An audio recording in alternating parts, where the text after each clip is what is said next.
Hi, I'm horror author Paul Edwards.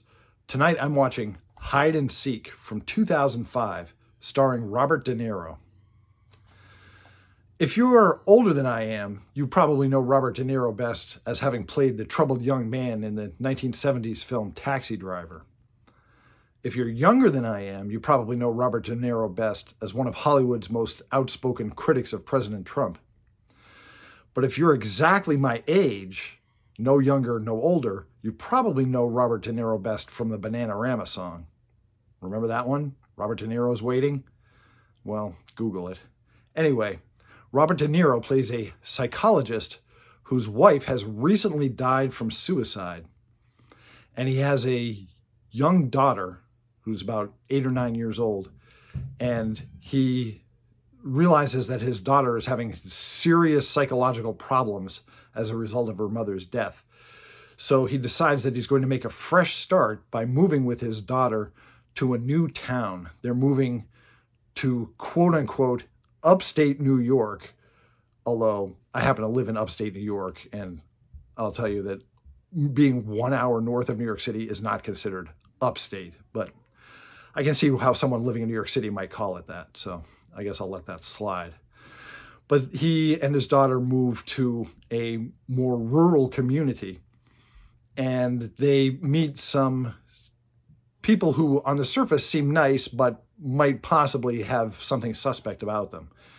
There's the realtor who sells them the house and seems to be paying a little too much attention to the young daughter. There's a woman that Robert De Niro meets in town, played by Elizabeth Shue, who sometimes watches her niece, who's the same age as the daughter. And there is a neighbor couple next door who also seem to pay a little too much attention to the daughter. Shortly after they arrive in this house, the daughter, who's played by Dakota Fanning, starts to talk about having an imaginary friend, Charlie. And soon, mysterious things start to happen, and the daughter starts telling her father, "It wasn't me, I didn't do it, it was Charlie." We're really not sure for a while what direction this story is taking. It could be that this clearly disturbed girl is, has some sort of a split personality and is blaming a Charlie personality for bad things that she's doing. This girl is basically, imagine Wednesday Addams without the humor. That's what she's like. She's an extremely dour, dark personality. And it's also possible that somebody in the town is messing with this family, whether it's the neighbors or the realtor or even the local sheriff, because he seems a little sus. Also, there's at least a possibility that something supernatural is going on. It's at least suggested that maybe there is something supernatural that is being called Charlie, and that's what's at issue here. But we really don't know. I have to say that although Robert De Niro is a great actor, and the rest of this cast has a lot of prominent actors in it. Melissa Leo's in here, Elizabeth Shue is in here, Famke Janssen is in here. But the fact of the matter is that the star performer of this movie is Dakota Fanning, who was then a child actor portraying the daughter, and she rings around everybody else in this movie, including Robert De Niro.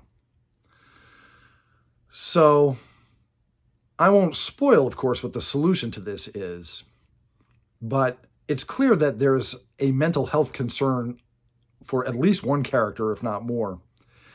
And so it does bring up a topic that I had to look into for one of my books. And what is the difference between a psychopath and a sociopath is the question that's raised. I had trouble telling the difference between a sociopath and a psychopath. And I had two different villains in my first published novel, Mourners Woods. And I wanted to be clear on exactly which was which. So I looked it up and I found out basically, here's the easiest way to tell them apart, in my view. Either a psychopath or a sociopath might push you down a staircase. Here's the difference. If a sociopath pushes you down the staircase, it's because they saw you walking down the stairs and suddenly got an impulse and thought it would be funny to push you down the stairs with no thought to the consequences to you or to himself. Just a pure impulse. If a psychopath pushes you down a flight of stairs, he's been planning it for months. So in my first published novel, Mourners Woods, Beth is a psychopath, Mark is a sociopath. So there's serious mental health issues that are at play in this story. And of course, I won't give away what the ultimate answer to all of this is. But I will tell you that I did not figure it out the first time through.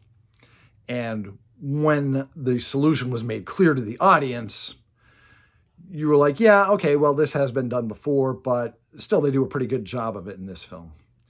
So do I recommend hide and seek? Yeah, I recommend hide and seek. It's not perfect. There are some cliches in it, but the performances, especially of Dakota Fanning, but also of Robert De Niro, are worth watching. Listen, if you're a fan of classic monsters and vintage horror, check out my book series, the Mourners Woods books. I'm self-published on Amazon. I've written a series of novels all set in a haunted forest, Mourners Woods. My books are for sale on Amazon. My name again is Paul Edwards. Thanks for letting me talk to you about hide and seek.